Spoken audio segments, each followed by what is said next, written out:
Hey everyone, welcome to my media center. My name is Kiefer, and today we review episodes 6, 7, and 8 of Your Friendly Neighborhood Spider-Man.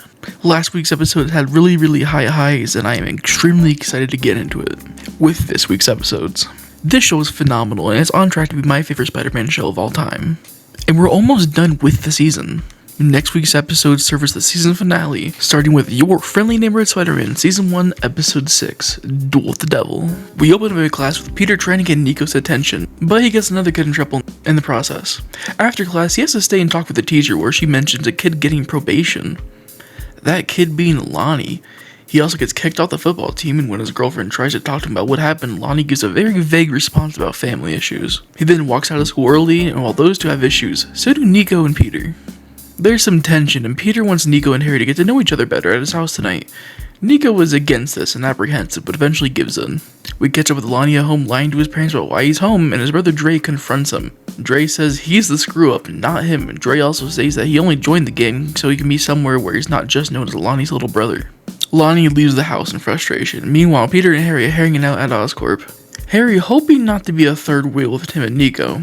But Peter also catches Jean sneaking up to the rooftop floor, but she leaves before Harry sees. But at Peter's home, May made some snacks for the kids, set up Ben's old VCR, made sure she put the rated R movies on top. Fuck yeah, May. These small scenes with May and Peter really complete the show for me. Seeing them bond and how close they are is truly heartwarming. Not so heartwarming as Harry asking what type of caviar is on the ants on a log. He doesn't know what raisins are. Peter tries to get everyone to bond over the fact that none of them have moms, but that doesn't really go well. But things go better when they start watching Predator, and Peter turns his phone off to give them more attention. We then see a banquet where Secretary Ross and Norman talk. Norman asks about the search for Steve Rogers and says he can help bring any rogue Avengers in. He also shares the details that he worked with Spider-Man, and he says Spider-Man's identity is one of his security guards. But the talk is cut short when Oscorp security alarms go off. But catching up with the teen trio, they were playing a cross between Monopoly and Candyland when Norman calls. Norman calls Harry to talk to Peter. He needs Spider-Man to go to Oscorp and deal with the break-in. He says he's gonna get soda and leaves Nico and Harry at the apartment alone together. While Peter is out, Lonnie is seemingly being followed. He books it down the street into alleys but gets trailed by a fast car. But last second he gets pulled away by a bulldozer. Saved. At the apartment, Harry and Nico bond over tarot and spirituality. Nico gives him a reading and we cut to Spider-Man. Daredevil broke into Oscorp and it's a stare down. The two fight on the roof in a great scene. Fighting on the roof, fighting on the helicopter on top of the roof, the two talking during it all. It's all funny stuff, but Daredevil's trying to tell Spider-Man that Norman is shady and hiding something. Daredevil knocks out Spider-Man and leaves. We go to the apartment and Nico realizes Harry only cares about the spirituality stuff fashion-wise. The two then have a heated talk about friendship and Nico getting uber defensive. And when Harry asks if Nico knows Peter's secret, she asked which one. But before we see what happens next, we go to Spider-Man. Spider-Man tells Norman what happened and they talk in his office. Norman says he thinks Daredevil was looking for Otto Octavius' tech, the tech Norman and Otto created together because they have the past. Peter then swings home and it's rough, man. Harry told Nico Peter was Spider-Man, but she thought he was just joking. Until the Spider-Man gear falls out of Peter's bag. Nico walks away before Peter can explain and Peter is heartbroken. Harry only being left to say, I thought she knew. But before the episode ends, we go back to Lonnie and we find out he's staying at the hideout tonight.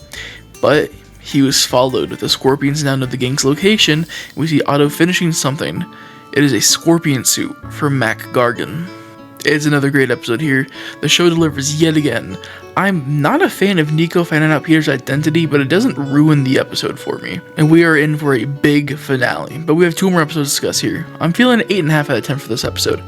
Next up, Your Friendly Neighborhood Spider-Man Season 1, Episode 7, Scorpion Rising. A clearly angry and upset Nico is walking down the halls of Midtown High. Peter desperately trying to get Nico's attention only to fail. Pearl asks Peter what happened, Peter saying he messed up big time. Pete asks about Lonnie, but Pearl knows nothing, wondering if maybe she did something wrong. The two having similar situations, but on the opposite side of the spectrum. Peter still obviously holds feelings for Pearl, and when Peter leaves, Dre texts Pearl, because we find out Lonnie's at the hideout surrounded by guns. This 110 gang is preparing for the Scorpions. And Lonnie is stressing out about the Scorpions, but 110 ain't worried. We find Peter and Norman in Norman's lab trying to find out what Otto's using for the tech, and they find out the key component is gamma radiation, not the power of the sun. Just then, a massive gamma radiation signal is found rushing to Harlem. But before Spider-Man swings away, we find Harry at Nico's doorstep, pacing outside of the house, and Nico's foster mom gets Harry's attention.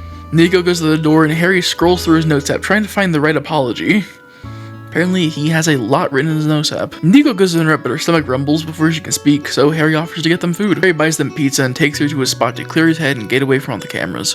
Harry wants her to forgive Peter. Nico thinks Peter moved on and left her behind, and she has a valid reason. Peter's ditched her a few times to go stop crime, but Harry says Peter's the first friend he's ever had that doesn't use him just for his money or for clout. He says he will drive her home because the talk really wasn't going anywhere, but when Nico mentions that she can't even drive a car yet, Harry offers to teach her. We then catch up with Spider-Man swinging into the scene of multiple fires and a car pileup. We don't get to see much though because we catch up with Harry and Nico again. The two laughing and having fun when a douche in a fancy car pulls up next to them. A race ensues with Clev live streaming them and counting them down. During the race when Nico's about to crash, her necklace flashes and she moves herself out of danger last second. Nico wins the race by a big gap and the two celebrate.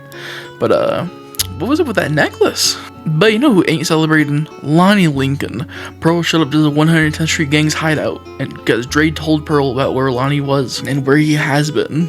And it's about to get messy, because Mac Gargan has broken in full Scorpion armor. 110 emptied out all their clips into him, but it doesn't do a damn thing. Scorpion gets to work killing and Lonnie gets Pearl to a safe spot. When Lonnie goes to attack the Scorpion though, he knocks him to the ground and holds him up by his neck using the tail. When he goes to kill Lonnie, Spider-Man saves him. He webs a full ass safe at Mac Gargan's face and orders everyone to safety. We got to Harry and Nico outside her home. The two both apologize for earlier. Nico is still upset with Peter though. Harry talks to her, Nico now more willing to listen. And the two, as I see it, they have a thing for each other. And when Nico goes inside, Harry calls Peter. Peter's a little too busy though, because he almost just got his head stabbed through. Peter webs him up in a giant cocoon and runs out of web fluid. Peter thinks he's won, and just as he celebrates, Norman walks away from the comms. Peter, realizing far too late, Scorpion is not done. His suit heats up massively, scarring his body, and Spider-Man prepares for round 2. His boss fight just gained another health bar, and it's kicking his ass. Norman's too busy trying to find out where Otto Octavius is to realize Peter desperately needs help. And just when Norman finds Otto's location, Peter gets stabbed through the chest. Norman finally realizing Peter needs help, but Scorpion is pounding Peter into the ground, bloodying him to a near pulp. Just then a flying robot flies in and looks a lot like Green Goblin's glider. The glider carries Peter away as the warehouse explodes. This episode ruled.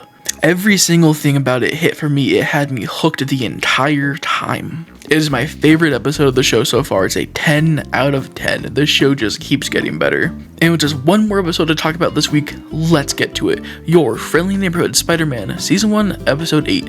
Tangled Web. Peter Parker wakes up in a hospital bed with Norman by his side. Norman says he didn't let anyone see his face, and he had Harry call May to say Peter was just staying the night. Peter's suit is also totaled, but Peter wants to go fight. He doesn't care how injured he is.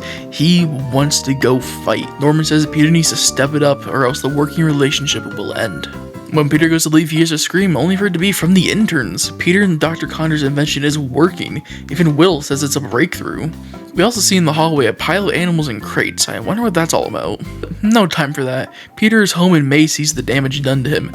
Bruised up face, arm in a sling. When Peter tries to save from a skateboarding accident, May kinda calls him out. Peter breaks down about everything with Nico, disappointing Norman, and he cries. He needs his Aunt May, and May gives him a pep talk and helps to calm him down. The two have a true heart-to-heart moment. They talk about Ben and how May was scared when Ben died, and May just kind of accepts the skateboarding lie. And then we go to Otto. Otto is farming XP on an idle game, and when Otto's door gets busted in with a SWAT team, only for the team to be taken out by robotic arms. It's a really, really fun and creative scene with Otto taking money in a duffel bag, leaving, while SWAT team tries to shoot him, but also fight off Otto's tech. This scene was absolutely incredible, but when Otto makes it outside, he is stopped by Iron Man.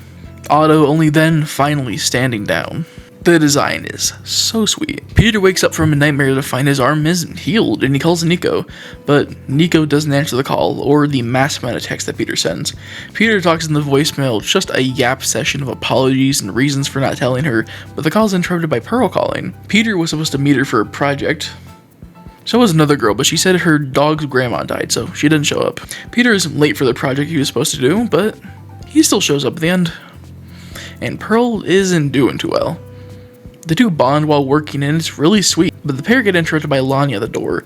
Pearl goes outside to talk with him about the warehouse, but the two just disagree on their stuff. Because Lonnie says he refuses to leave the 110, and Pearl says if he leaves and he goes to the 110, they're done. And yeah, he leaves. The pair break up and Peter leaves through the window while Pearl is outside, because he goes to talk to Lonnie.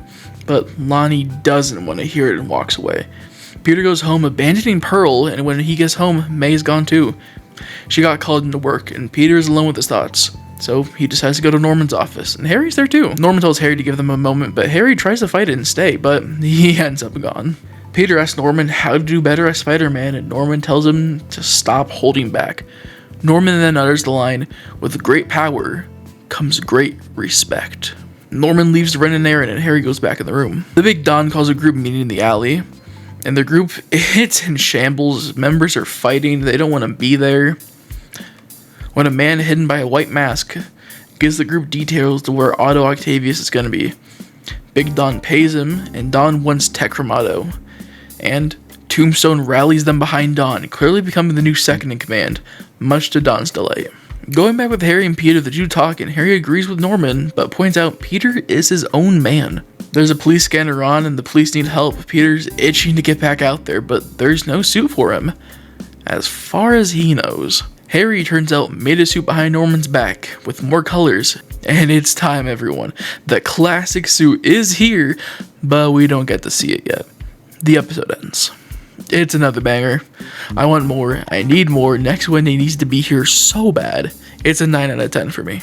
It's banger after banger after banger after banger. This show is fucking excellent. The stage is set for the season finale next week. 110 versus Scorpion, Spider-Man versus Scorpion, Norman versus Otto, Spider-Man versus Otto, maybe Norman versus Spider-Man. I can't wait. But that's gonna do it for today's video, guys. Thank you for watching. Click the links in the description, follow my Twitch, subscribe to the gaming channel, buy the merch, follow me on all my socials. I have been Kiefer. I hope to see you all in the next video, but most importantly, don't forget to stay hydrated.